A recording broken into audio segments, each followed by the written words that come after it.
Let us come together now for our prayer for humanity. Just coming to that still place, whatever has been going on in the world or whirling around us, just come to the quiet, beautiful stillness, which contains all things. So let us remember before God the great need of all humankind, and that we may pray to God. We make quiet the fretful mind of every day, and open our hearts to the Father, Mother, God, and to Christ the Son, to the Holy Trinity of wisdom, love, and power. In the holy name of Christ, by the Christ light in the hearts of all people, we call upon the great angels of Christ. We feel their presence and their power. We attune ourselves to the prayers of all men and women of good will, and being thus prepared and ready before God, with all the will of our minds, with all the love of our deepest hearts, we send forth the light. We send it forth as a great star of light, a blazing star, withstanding, overcoming all evil, triumphant over darkness and death, a star of the Christ light.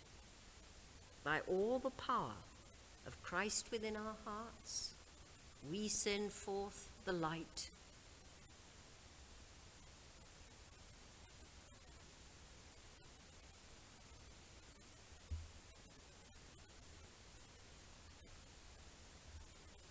We hold in the heart of the Christ star all the leaders and peoples of the Americas, the soul of the Americas.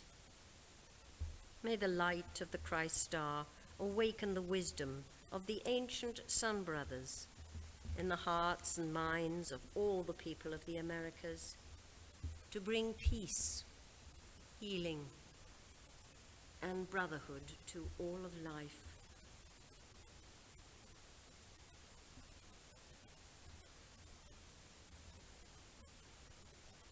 May the light of the Christ star shine, particularly surrounding all those all over the world who are in particular need at this moment. Just a beautiful, gentle, healing light enfolding and uplifting them in the heart of the star.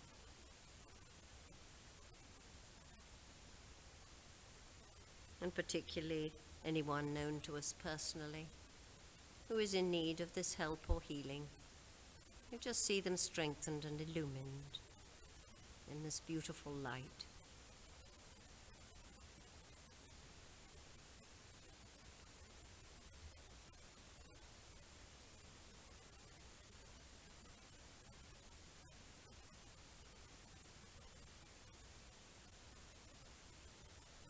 And we thank thee, Lord, for your presence and the blessing of your healing grace upon these, your family.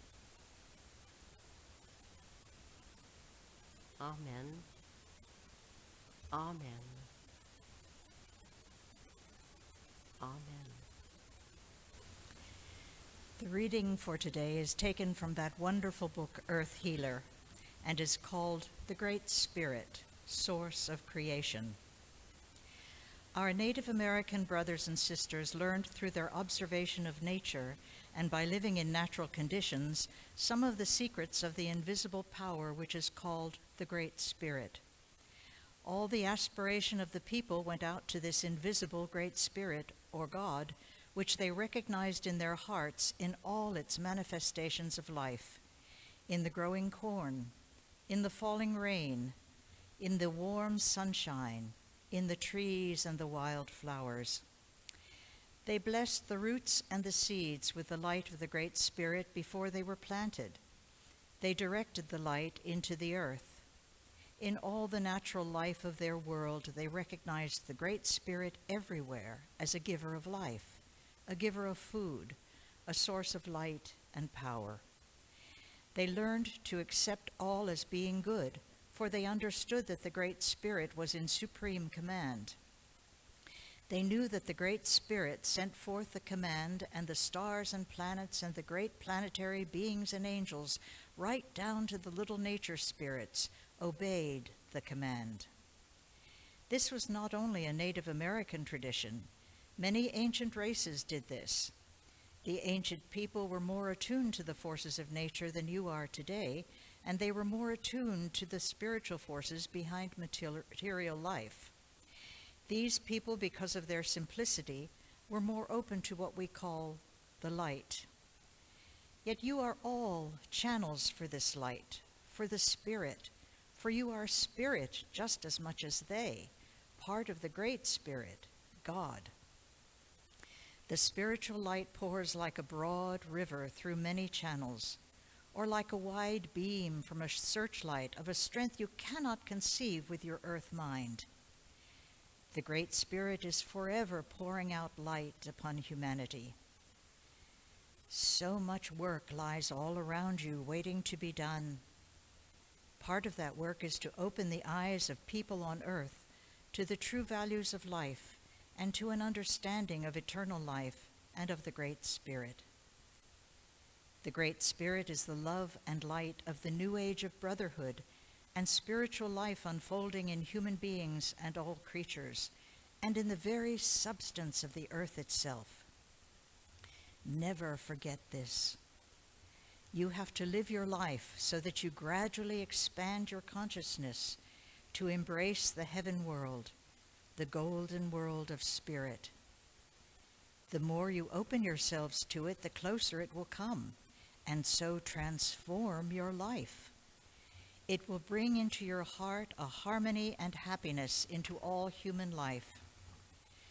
We would try to lay aside the lower mental covering and rise to the Great Spirit, praying for the blessing of the inflow of love, wisdom, and power. You will see change in your own country and in many other countries. The Great Spirit is watching over her children, and guiding them through the darkness into a better state, a better world, a better kind of life. Now, this better kind of life is found by looking out for signs of the spiritual progress of humanity. Among you there is so much concentration about what is called evil, too much concentration upon fear and negativity.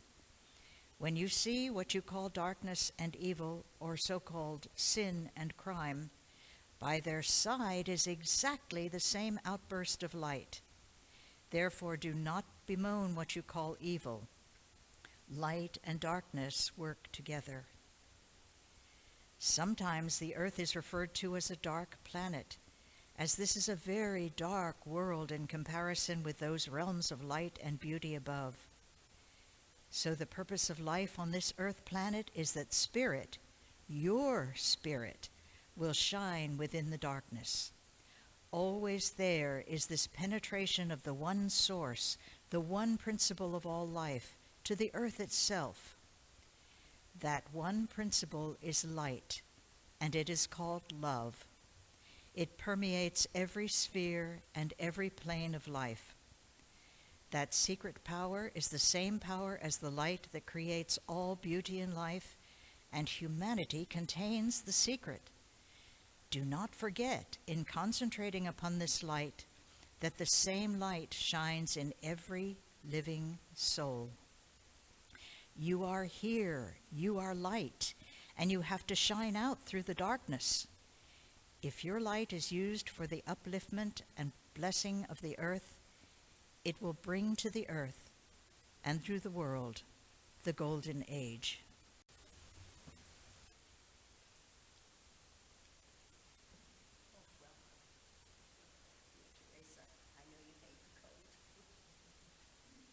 Thank you, Barbara.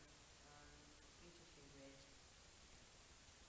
This is a different kind of service, isn't it, when we do the earth healing? I really miss not having a rousing hymn before I have to stand up and say something. So we're bypassing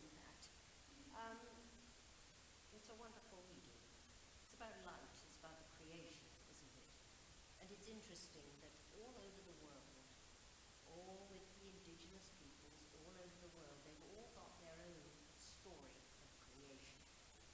And I won't go into them all now, or ones that I know, else we'll be here half the day. However, in one of the spiritual science courses, we went through this wonderful understanding of how each tribe or each indigenous people looks at creation. I'll read our little piece, just a sentence or two. From Genesis, in the beginning, God created the heavens and the earth. Now the earth was formless and empty. Darkness was over the surface of the deep, and the Spirit of God was hovering over the waters. And God said, "Let there be light." And there was light. And God saw that the light was good, and he separated the light from the darkness. And God called the light day, and the darkness he called night. And there was evening, and there was morning, of the first day. And then, as we know, there was, following 5 or in total 6 days, and then on the 7th day God rested. Now, one of the most important things and why I chose that reading was because I would like to share, and some of you may be so familiar with this, and I apologize if you've heard this over and over. It's one of my favorite stories, which is the story of the creation of our planet according to Native American tradition. It is the story of the beginning from the particular Iroquois nation, which we know white people took a particularly leading role in those ancient days as bringing together the tribes. But this is their story, and I would like to read it to you. It's a little length, but hopefully you will enjoy it.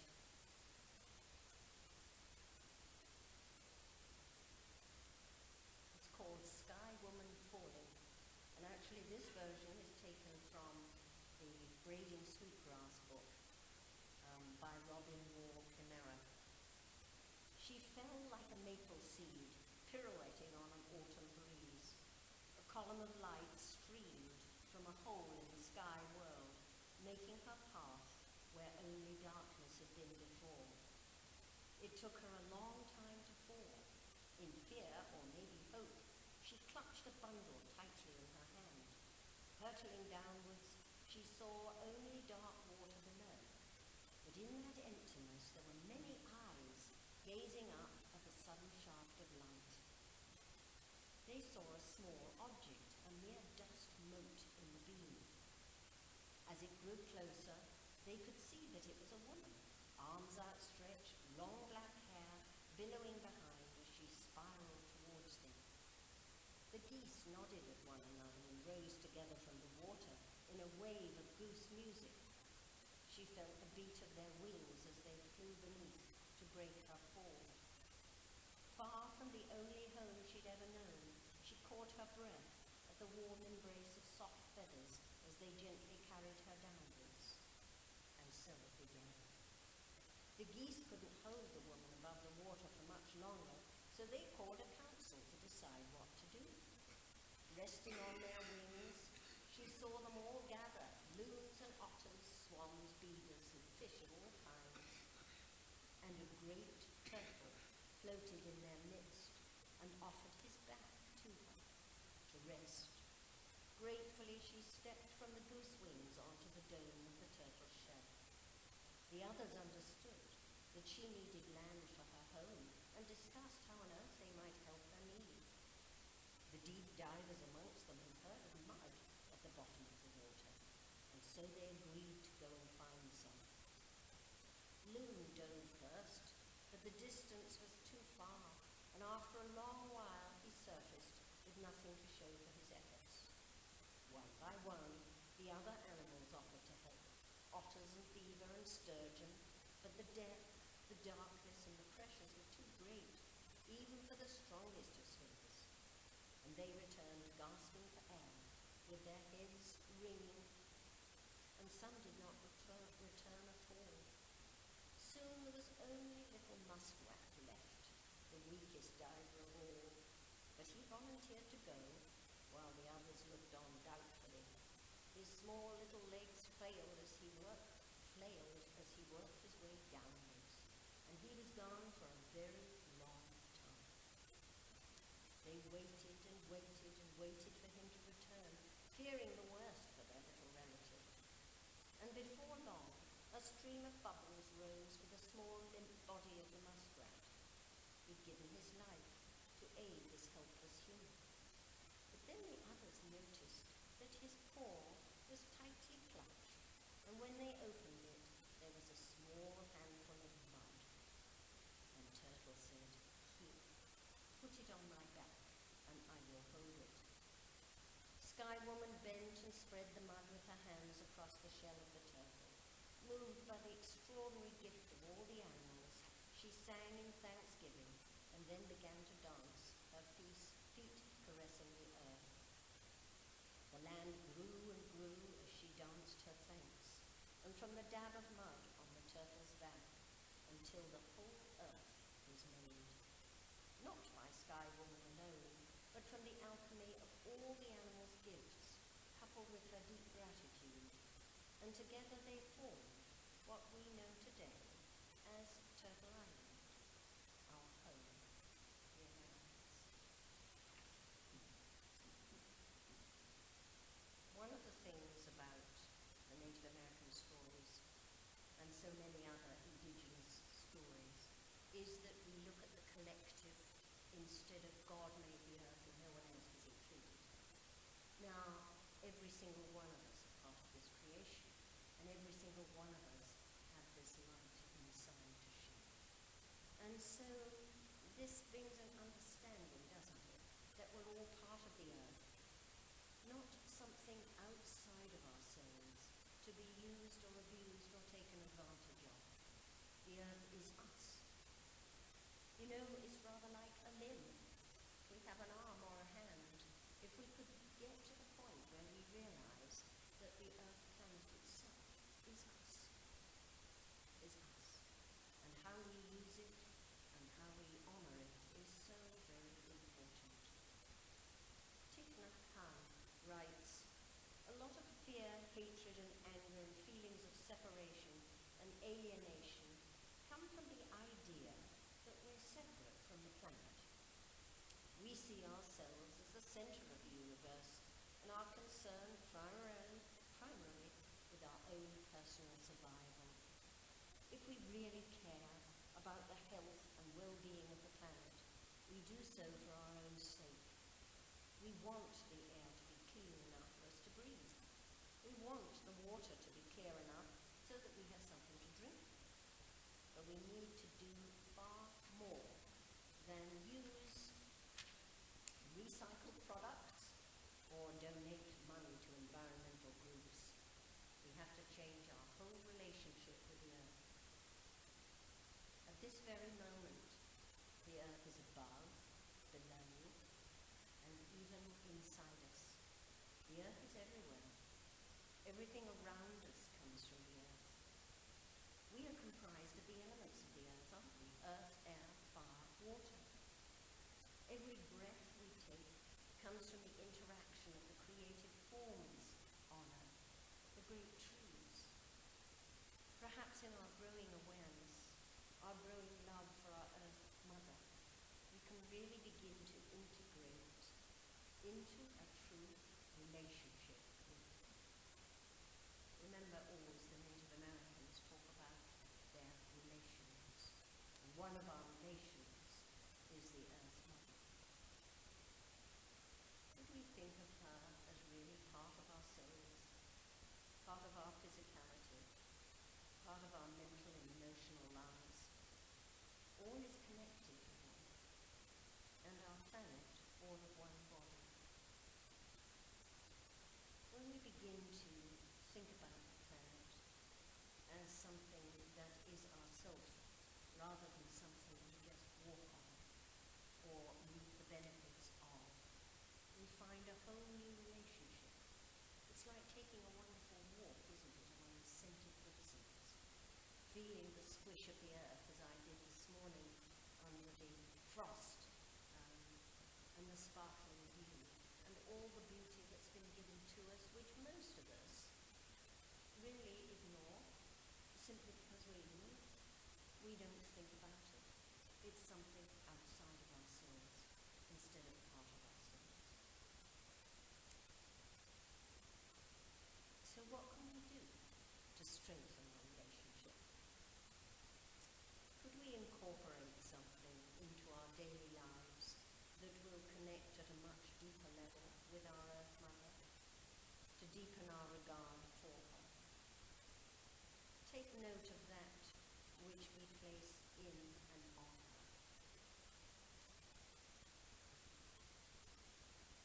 Take note of what we place in and on her. How do we regard her when we walk? Do we admire the beauty? Are we using her as a refuse dump? Do we take things from her and not honor those gifts? So many gifts.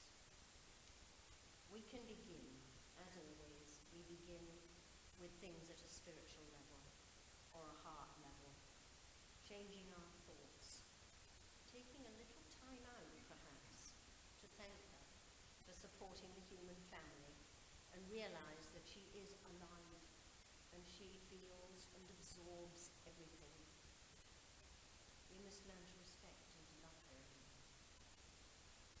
That feeling and absorbing, when you take a walk or when you're out in your garden or wherever you are in the natural world, you can feel her. You can feel her energy, that wonderful quiet that comes, the peace, the breeze, the sunlight, all the things that make her our home, which has been created for us. And right it goes words, so much work lies all around you waiting to be done. And part of that work is to open the eyes of people on earth to the true values of life, to an understanding of eternal life and of the Great Spirit. The Great Spirit is the love and light of the new age of brotherhood and spiritual life unfolding in human beings and all the creatures and in the very substance of the earth herself. And so we have this wondrous creation of which we are a part, all of us placed here on earth. We were given simple instructions, weren't we? Most of us perhaps have forgotten them. I'm not sure that we have in this little circle. To love one another, to love the earth, to love the family, to love the animals. And again in the words of Genesis, God saw all that he had made, and it was very good.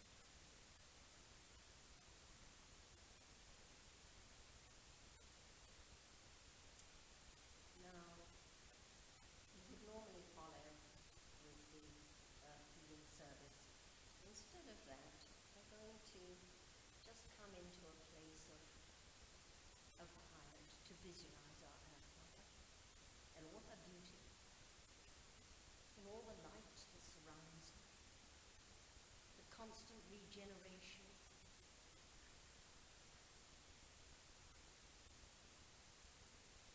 the moving of the air, the scents and sounds.